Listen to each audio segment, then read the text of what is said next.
পদত্যাগ করার কথা ছিল, তিনি করেননি। সে কি করেছে আমার জানার দরকার। দেখুন, যারা ইসলাম মানেন তারা মসজিদ বানাবেন, হিন্দুরা মন্দির বানাবে, খ্রিস্ট ধর্ম যারা মানেন তারা গির্জা চার্চ বানাবেন, শিখ যারা তারা গুরুদ্বারা বানাবেন, এতে আপত্তি নেই। কিন্তু নামকরণে আপত্তি আছে। নামকরণে আপত্তি আছে। মোগল পাঠানরা ভারত দখল করতে এসেছিল, অত্যাচার করেছে, জোর করে ধর্ম পরিবর্তন করেছে, মন্দির ভেঙেছে, মা বোনেদের ইজ্জত লুটেছে। অতএব বাবরি নামকরণে আমাদের প্রত্যেকটি রাষ্ট্রবাদী ভারতীয়র সে যে ধর্মরই হোক আপত্তি আছে। এই নামকরণকে কেউ সমর্থন করে না, এরা আগুন নিয়ে খেলছে। এবং আমি আপনাকে আগাম পূর্বাভাস দিচ্ছি, পশ্চিমবাংলায় হিন্দুদেরকে বোকা বানানোর জন্য লোক দেখানো সাসপেন্ড হয়েছে।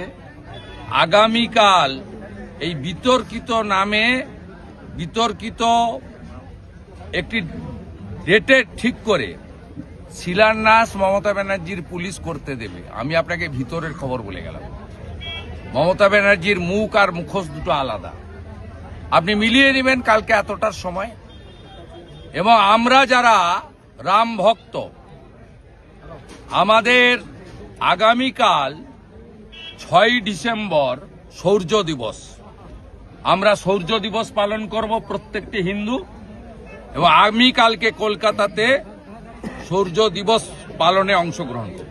সংসদে আজকে যারা তৃণমূলের সংসদ তারা কিন্তু আন্দোলন করতে, তারা আজকে প্রতিবাদ জানাচ্ছেন বাংলাকে বঞ্চনার প্রতিবাদে। কি বঞ্চনা? বাংলাকে বঞ্চনা কোনো হিসাব নেবেন আপনি? দেখাতে পারবেন? 2 মিনিট টাইম লাগবে আমার। 2004 থেকে 14 ডক্টর মনমোহন সিং এর ইউপিএ 1 এবং 2, যে মন্ত্রিসভায় মমতা ব্যানার্জি 3 বছর ছিল, দিয়েছে মোট 2 লক্ষ কোটি টাকা। 2014 থেকে 2024-এর 31 মার্চ পর্যন্ত নরেন্দ্র মোদীজির সরকার পশ্চিমবঙ্গ সরকারকে দিয়েছে 8 লক্ষ কোটি টাকা।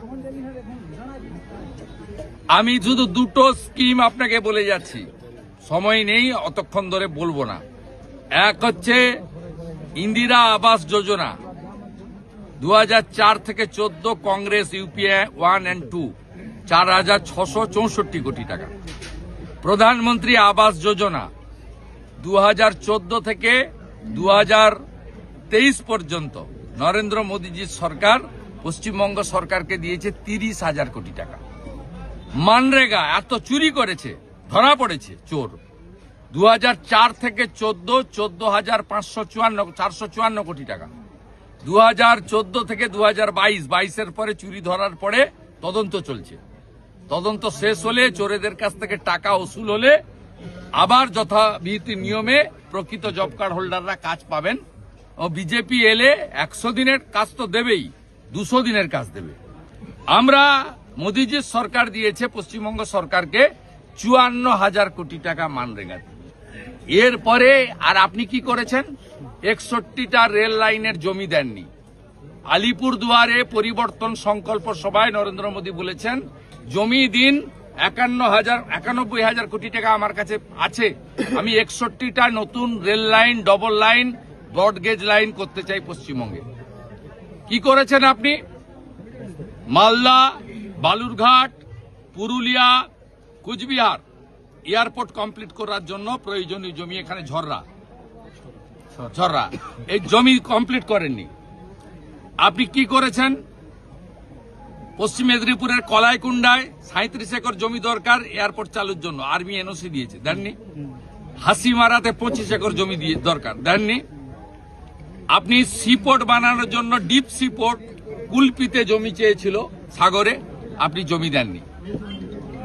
আপনি ভারত সরকারের আয়ুষ্মান ভারত চালু করেননি, পাশে ঝাড়খণ্ড চলছে, ওটা বিজেপি সরকার, এনডিএ সরকার নয়। আয়ুষ্মান ভারত চালু করতে দেননি। আপনি ওবিসি এবং এসসিরা যারা হাতের কাজ করে, কামার কুমার, লোহার, কুম্ভকার, স্বর্ণকার, মালাকার, যারা হাতের কাজ করে, এখানে পুরুলিয়াতে অনেক শালপাতার কাজ করে, কেন্দু গাছের পাতা থেকে কাজ হয়, বেতের কাজ হয়, অনেক অনেক হাতের কুটির শিল্প করে। বিশ্বকর্মা যোজনা গোটা ভারতবর্ষে চালু হয়েছে, 8 লক্ষ পিটিশন পড়ে আছে ডিএম এর কাছে, আপনি চালু করতে দেননি কেন? উত্তরগুলো আপনাদের দিতে হবে, উত্তর দিতে হবে। উজালা 3 কেন চালু করতে দেননি? 400 টাকা কম দামের গ্যাস, মোট 11 কোটি লোক পায় ভারতবর্ষে, তার মধ্যে 1,29 লক্ষ পশ্চিমবঙ্গের মেয়েরা পায়। উজালা 1-2 দিয়েছিলেন, উজালা 3 যখন নরেন্দ্র মোদীজি আরো 25 লাখ মেয়েকে দিতে চায়, তখন গ্রাহক বিতরণ কেন্দ্রে পিটিশন পড়ে আছে, আপনি ডিএমদের বলে দিয়েছেন রেকমেন্ড করতে না। তাই এসব কথা লোক জানে। এপ্রিলে নির্বাচন, 26-এর নির্বাচন, মমতার হবে বিসর্জন, কিচ্ছু করতে পারবে না।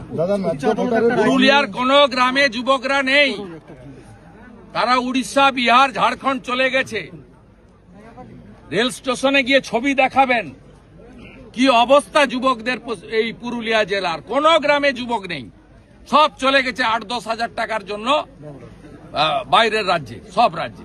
প্রাথমিক একটা রায় দিয়েছে, সেখানে উচ্চ আদালত প্রাথমিক রায় পরে হবে। পুরুলিয়াতে জল নেই কেন? পুরুলিয়াতে গ্রামে গ্রামে জল নেই কেন? পাহাড় বেচে দিয়েছেন। আগে তো বালিয়ার কয়লা তো গেছেই, পাহাড়গুলোও বেচে দিয়েছেন। উচ্চ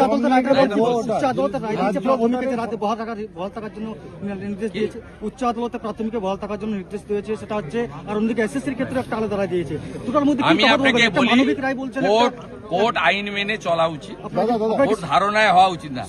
এই ডিভিশন বেঞ্চের রায় ত্রুটিযুক্ত রায়, কি হবে আমি জানি না। ত্রুটিযুক্ত রায় বলেছে, পদ্ধতিগত ত্রুটি আছে, কিন্তু আমরা পরিবারের দিকে তাকিয়ে করলাম। এবারে যারা ভিকটিম তারা বলতে পারবে। ন্যায্য ভোটারের ফর্ম নিয়ে যাচ্ছে, ভুয়ো ভোটাররা এসআইআর ফর্ম, নাকাশিপাড়ার ঘটনা কি বলবেন?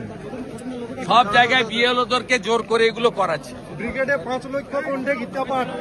সবাই আসুন, সকাল 9টায় একসঙ্গে গীতা পাঠ হবে।